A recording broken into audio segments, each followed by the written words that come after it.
Oi, meu nome é Vitor e eu li Sol da Meia-Noite.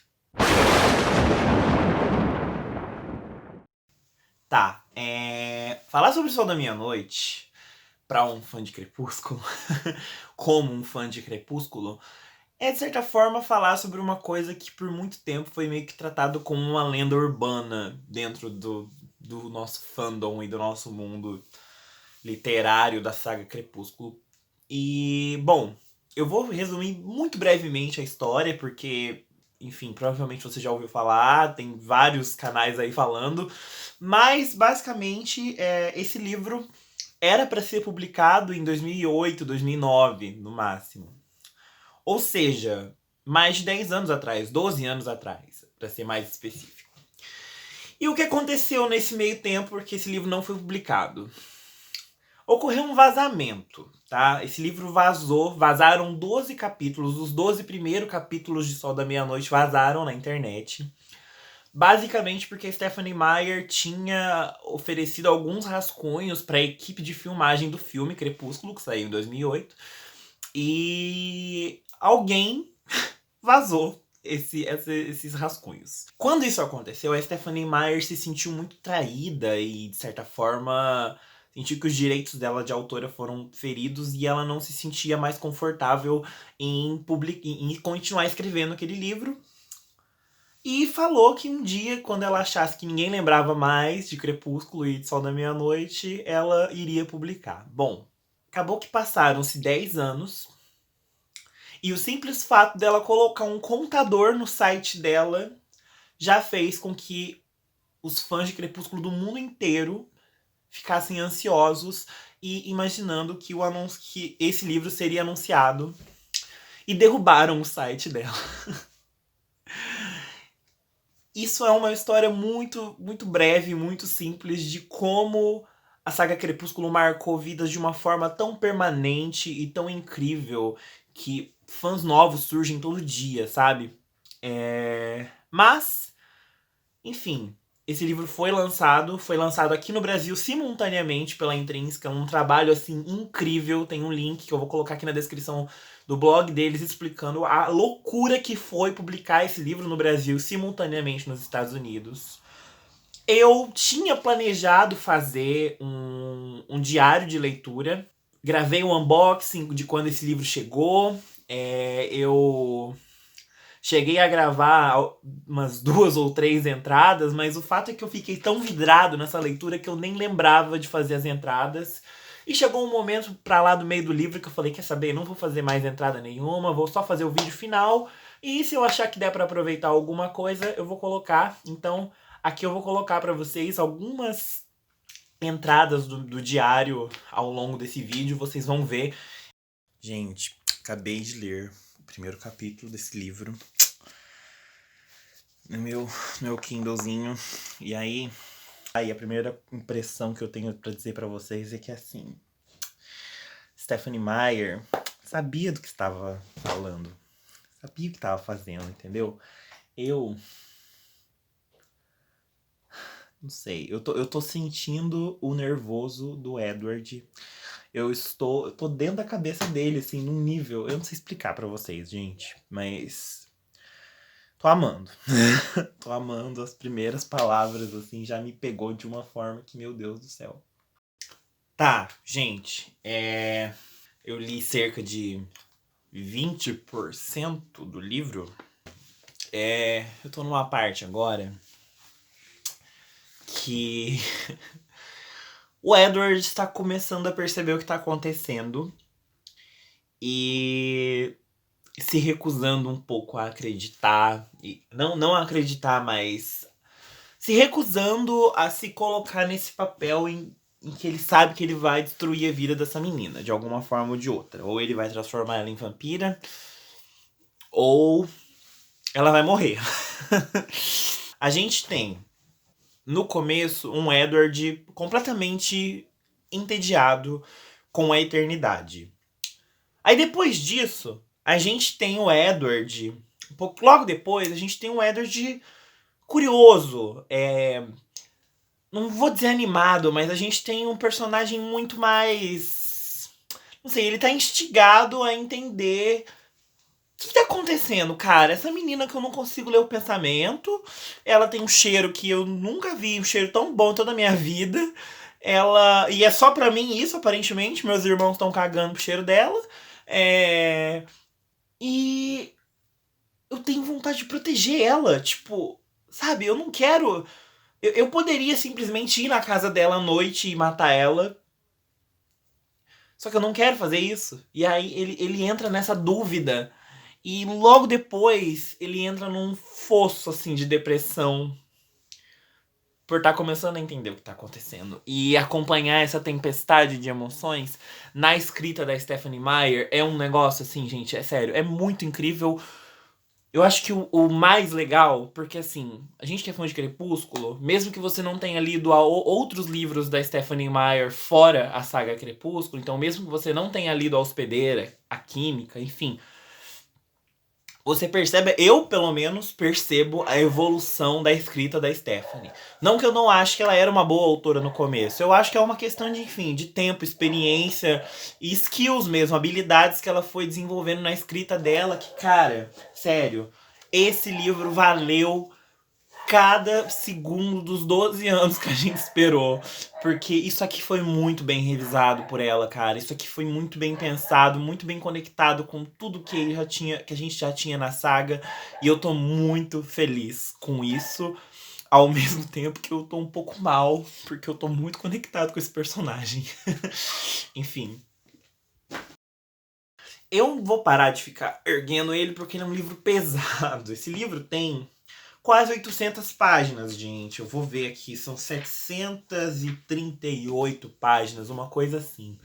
Então é um livro grande que conta uma história muito bem conhecida, digamos assim, né?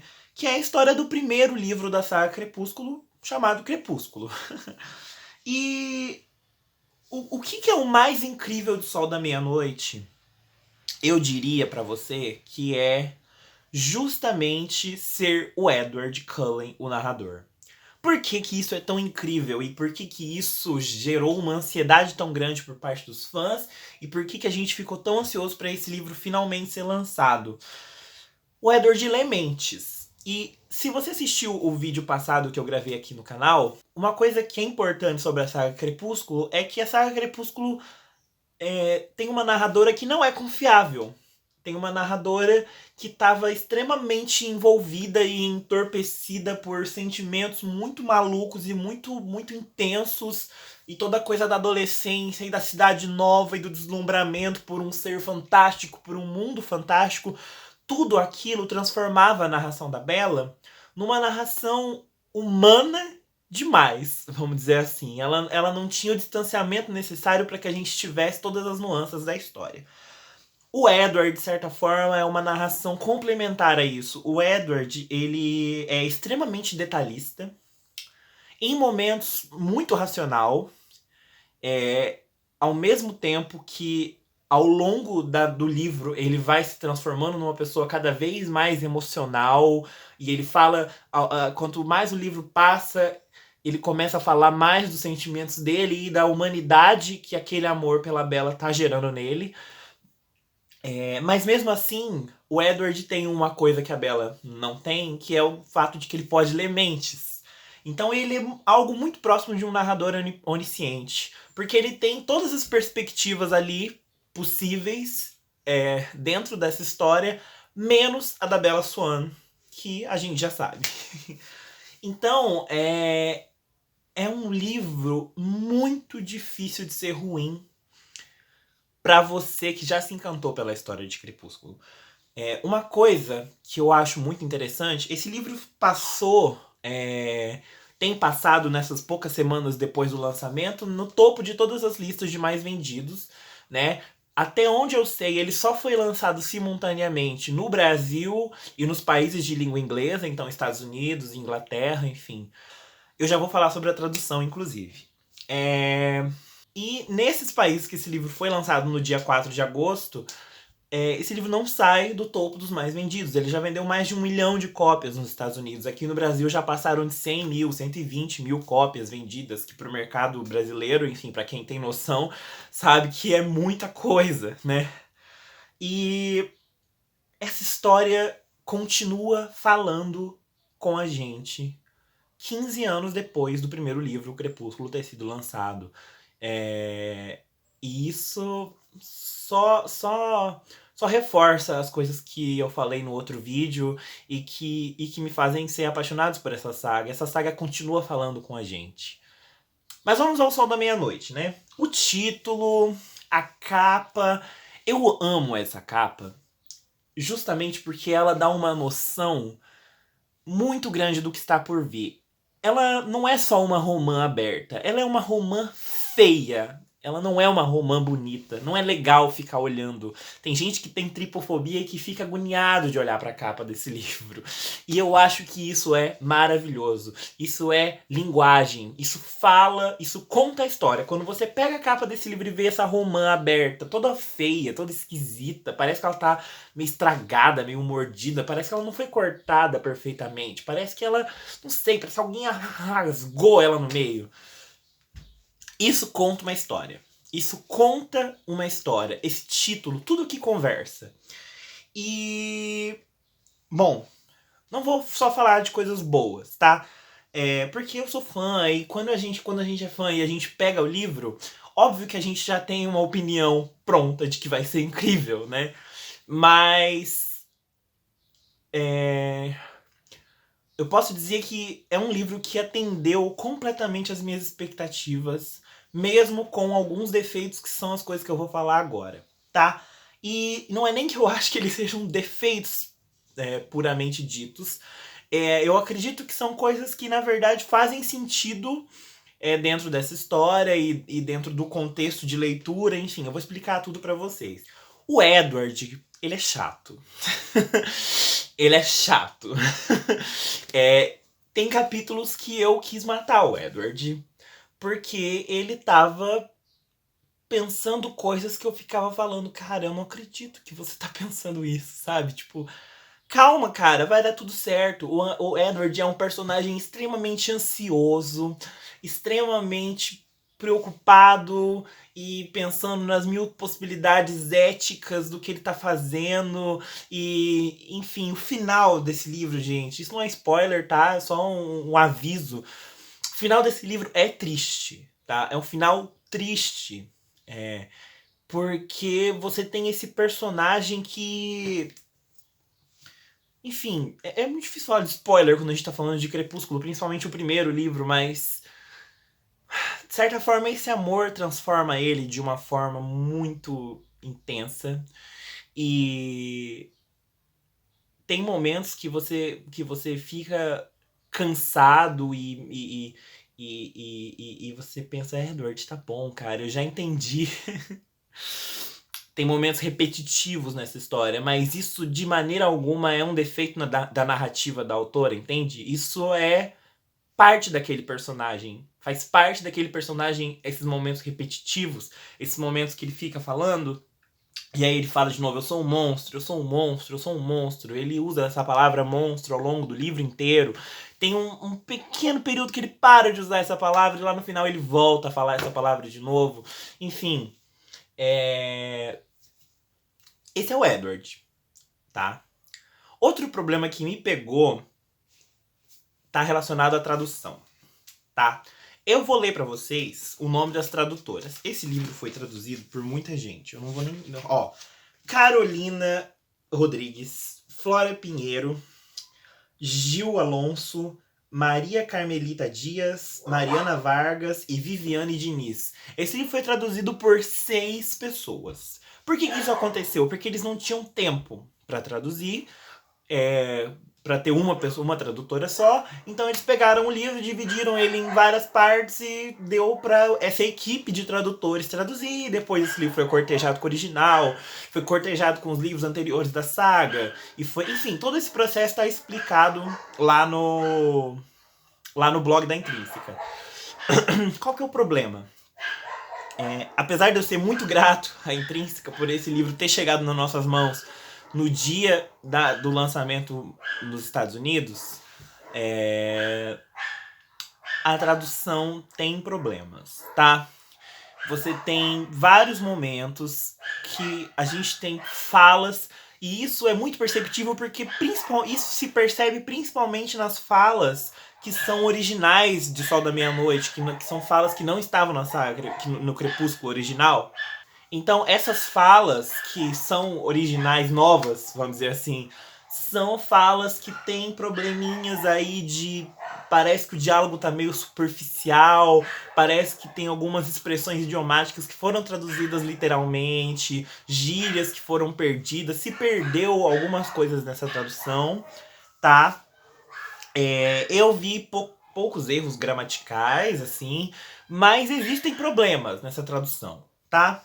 Existem problemas nessa tradução e eu acho que faz sentido esse tipo de erro acontecer, mas eu fico muito dividido, na verdade, porque ao mesmo tempo eu fico grato por ter lido esse livro no tempo que eu consegui ler, justamente pela Intrínseca ter feito esse trabalho incrível, né? Mas não sei, se prejudica o conteúdo é preocupante. Uma dica para você que tá pensando, será que eu devo ler Crepúsculo e começar por Sol da Meia-Noite? Eu vou dar uma dica para você. Não faça isso. Eu recomendo que você leia essa Crepúsculo pelos livros normais primeiro, a partir da visão da Bella. Porque uma coisa que vai acontecer com você quando você chegar em Sol da Meia-Noite é que você vai gostar muito mais da Bella. Isso foi uma coisa que aconteceu muito comigo. Eu gosto muito mais da personagem dela. E, tipo, não que eu não goste do Edward, que eu tenha deixado de gostar do Edward, é o que eu disse. Todas as chaticezinhas, todas essas coisas que, tipo, você pensa, pô, mas tá. Pô, Edward, calma, cara. Tudo isso faz sentido dentro da história, faz sentido na construção desse personagem. Mas a Bella, ela tem a humanidade necessária para que a gente compreenda essa história, entende? E, enfim, eu não vou nem falar sobre a questão de relacionamento problemático. Ai, meu Deus, tudo isso eu já falei no vídeo anterior, tá?